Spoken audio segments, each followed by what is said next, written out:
কাঁঠালের বিদায় উৎসব। রঙিন কাগজে কাঁঠালের গাড়ি সাজিয়ে ব্যান্ড পার্টি এনে নানা রকম বাদ্যবাজনা বাজিয়ে আনুষ্ঠানিকভাবে বিদায় জানানো হয় এই এলাকায়। জাতীয় ফলকে তো রাজকীয়ভাবেই বিদায় জানাতে হয়।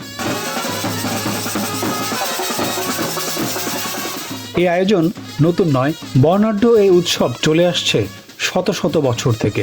এই অনুষ্ঠানকে নিশান উৎসবও বলা হয়।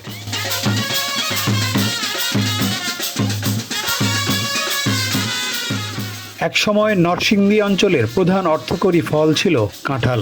এই ফলটির প্রতি ভালোবাসা আর সম্মান জানাতে এবং পরবর্তী বছরের জন্য ভালো ফলনের প্রত্যাশায় স্থানীয়রা এই উৎসবের রীতি চালু করেছিলেন। স্থানীয়রা ছোট ছোট গ্রুপে বিভক্ত হয়ে এলাকার সব কাঁঠাল কিনে নেন।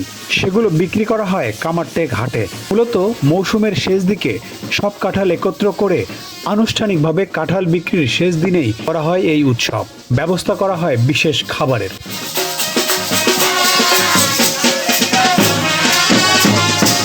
সামাজিক বন্ধনকে দৃঢ় করতেও অনন্য ভূমিকা পালন করছে এই উৎসব। নরসিংদীর শিবপুর উপজেলার বিভিন্ন গ্রামে এই উৎসব হয়। এবারের উৎসবের খবর বাংলা ভিজিটের পেজে জানিয়ে দেওয়া হবে। পেজে চোখ রাখুন।